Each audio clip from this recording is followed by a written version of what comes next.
All right, we go to the running backs. Alvin Kamara is our first one on the list. He's got the Bucs this week in this divisional game. He hasn't had a game with 13-plus points since week 2, Jay.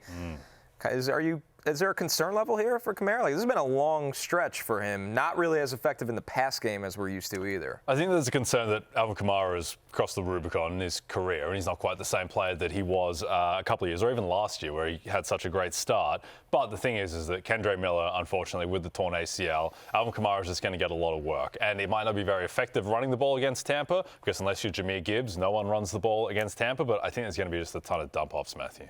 Yeah, that's the point, by the way, especially against the Buccaneers, who allow the most receiving yards per game to running backs this season.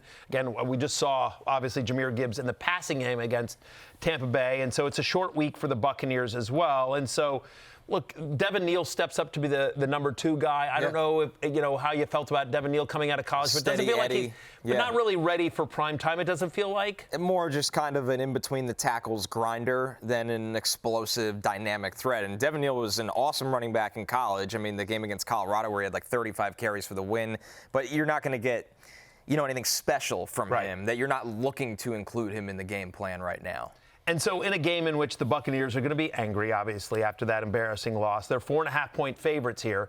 So you just figure that, they're probably passing more than they're able to run effectively on the Buccaneers. It doesn't, to your point, Devin Neal doesn't sound like the kind of running back that will have success against that front 7 of Tampa Bay. So the way they're going to be able to move the ball is through the air and with dump-offs, to your point, to Alvin Kamara. Look, with Kendre Miller banged up, I should say. Come on, man. Yeah, no, I'm banged out. But Kendre Miller was banged up last week. Atrocious. Now officially, unfortunately, out for the year.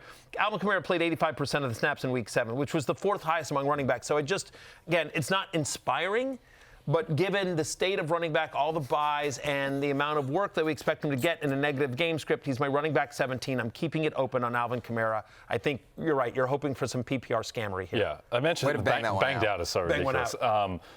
I mentioned this yesterday, but the fact that the Bucs are only 4.5 To be clear, just to be clear for the kids at home, being banged out and banging one out are very different things. You almost give Pete a heart attack. I'm just saying. I just want to clarify that. Because you said it. Subhuman noise. I didn't say anything. You absolutely said. I said you banged out the analysis. Yeah. Okay. All right. I had a point. Just want everyone to know this. What was my point? The point was, so the Bucs are only 4.5-point favorites against the Saints. Yeah. I I used to be a Saints fan. I know. They're terrible. They're not a good team at the They're moment. actually the best one-win team I've ever seen. So they're bad. They're competent. They're very respectable. Yes. Credit to Kellen Moore. Like He's got them playing tough. I agree. They are not giving up. They're not. That's the thing everyone says about Kellen Moore. Very organized. He's a good leader, and they're playing hard. So credit to them. But they haven't given up. They're in every game. Spencer Rattler's been fine. Yeah. But I expected worse. I'm just saying that. Sure, but we all did. The Bucs, if the Bucs are going to make the Super Bowl, they're going to be bigger than 4.5-point favorites against the Saints. And with all these injuries that Tampa are dealing with, Baker coming back to earth a bit against the Lions, and the fact that the Falcons are in not a great state at the moment either. Just as a nation, we need to be ready for the idea that the Carolina Panthers might host a playoff game. Stop it. That can actually happen. They're one game out of the division lead. They're 4-3. I know. They just beat the Jets. They have the same record as the Chiefs. Yes. They could easily win not easily, but they could win the division. As a nation. And be host the playoff. I'm not kidding. It could be Panthers hosting the Rams in week 1 of the playoffs, where the Rams are like touchdown favorites on the road. I was going to say, it's like an 8.5-point spread for an away team in a playoff game. It's unbelievable. Well, the Panthers once made a playoff when they were I think 7-9. They won right with Ron games. Rivera. Yeah. That was the Ron Rivera year that they. So, could you see that again? I think they won week 1 that year, and then I think they lost to Kaepernick or something in week 2. But yeah, no, the Panthers, I don't think it's going to happen. And please, it just can't happen, surely. But it could happen. It's within the realm of possibilities. All right, our next one, Bill Croskey-Merritt. He's at Kansas City. The usage has been great, but the point total has not. Under 8 in three of his last 4 games, Matthew. Can you give it one more shot with Bill to get going here? Especially it might not be a Jaden Daniels game. Yeah, I know. Unfortunately, no. I'm closing it out on Bill Croskey-Merritt. Look, over the last 4 weeks, it's a tough matchup, right? Even if Jaden plays, but I feel like he's probably not gonna. But over the last 4 weeks, the Chiefs allow the 7th fewest rushing yards to opposing running backs. He's just not involved in the passing game. I mean, so it can't right now. DraftKings does not think Jaden Daniels is playing, I'm assuming, because the line is 10.5. right? The Chiefs are 10.5-point favorites. Jay, you're nodding your head. Don't you? If Jaden were playing for sure, feels like it's a 6.5 line. Jaden Daniels can't be a 10.5-point underdog in against game. anyone. No, Yes. I would say that I think the Chiefs are about 7 points better than your average team. I think the Commanders, with their defense right now, are just like a slightly above average team if Jaden Daniels is healthy. So say 1 point above average, so 6 points difference with home field as well. 7.5. That would be the line, I think, if Jaden Daniels was healthy and he has receivers. That's the other thing, is that even if Daniels is out there limping around, if he doesn't have anyone to throw to, it doesn't really matter. Right. We don't know the status yet of whether Deebo Samuel or Terry McLaurin will play.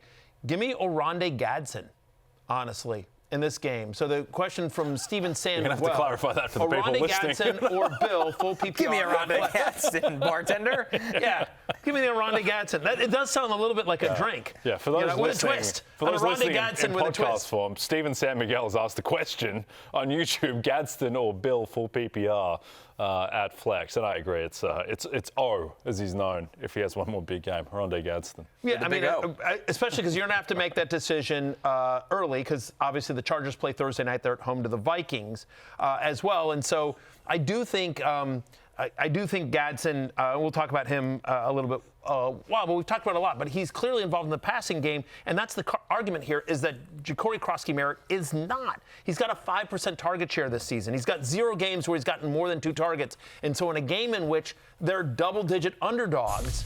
Like, even if they do dump off to the running back, it's not going to be him. It's going to be Jeremy McNichols, who makes a sneaky start. And so he's my running back 25, but I'm going to have to start him in the League of Assholes because my team is so awful and decimated, but, like, I'm not excited about it. And our waiver wires are like Alan Lazard. Yeah. Our waiver wires are. Yeah. It's I got outbid for Alan Lazard. Yeah, it's brutal. So I'm closing it out on Ja'Cory Croskey-Merritt. I got to say, I'm so excited for Oronde Gadsden tomorrow night. I'm ready for anything. Is this guy the best football player to ever live? It's ridiculous. He win awesome. MVP? It's insane. Yeah. Somebody in the chat was like, 2 catches, 16 yards. Yeah, Feels it right. does feel like that's coming. That's absolutely coming. Yeah, 100%. But like 2 long pass interference plays. Yeah, where it's like, there he is again. There he is again. He's here. The box score is going to be 2 Tackled for in the 16. end zone, and then somebody just punches it in. Yeah, exactly. You guys keep talking. I'll check Oronde Gadsden's receiving prop on DraftKings. This is funny because good luck pricing that. It's just basically we're taking guesses. That's somebody that could punch it in is Kimani Vidal. Yeah. He's the Chargers starting running back. Haskins is hurt. Hampton is out. They got the Vikings on the short week. Just 7.5 points in week 7 for Kimani Vidal. But Matthew, this is the guy for the Chargers who are still trying to get that run game going. Yeah, I think, look, the underlying numbers obviously weren't great for Kimani Vidal. We talked about this a little bit on Monday's show, but I think the positives here is just the workload. 77% of the Chargers running back touches over the last 2 weeks have gone to Kimani Vidal. You see it there on your screen, right? And he's involved in the passing game. Like, he got 4 receptions against the Colts, for 15 yards as well. So involved in the passing game, playing a bunch, 10% target share over the last 2 weeks. Of the 13 running back red zone touches that the Chargers have had over the last 2 weeks, 12 of them went to Kimani Vidal. Oh, by the way, Hassan Haskins already doubtful for Thursday night. So a big workload that we expect for Vidal, probably even bigger in this game against the Vikings. Vikings are middle of the pack in terms of run defense. They're 15th. I think Kimani Vidal is a low-end RB2, high-end flex in a Buy-Mageddon week. I'm at running back 22. I'm keeping it open. Oronde Gadsden set a 44.5 receiving yards. Over. Also, he's 39-1 to get 150. He did it last week, and thus he shall do it again. 39-1. 39-1 to do what he did last week. How many 150-yard tight end games have we gotten over the last 5 years? Not many. I think if they really want to shoot, it's plus 750 for 100, which is a bit more conceivable. Yeah, I like that. Yeah, he's the ultimate high variance player. He gets like 16 targets on the weekend. And you always talk about this, that's the way to beat the books if you can, is to exploit that variance, like where the books don't know how to price that properly. Yeah, so for instance, like Sam Laporta is going to be priced as a median outcome, not that different from Oronde Gadsden. Sam Laporta can't get 150 receiving yards. No, that just can't happen, basically. That's correct. Oronde Gadsden just did and can again. Yeah, there you go. The crown is yours. Hey, it's Matthew Berry from NBCSports.com and RotoWorld.com, and I want to thank you so much for watching whatever it is you just watched, or if nothing else, being too lazy to click out of the autoplay after this video started, after whatever it is you actually wanted to watch finished. But now that you're here, I'd like to take a moment here to ask you respectfully now, okay? I'm asking you respectfully to subscribe to the NFL on NBC YouTube channel. You'll get the latest Roto-World fantasy news headlines, all sorts of great shows, including my own Fantasy Football Happy Hour. So go subscribe now. Again, I'm asking respectfully.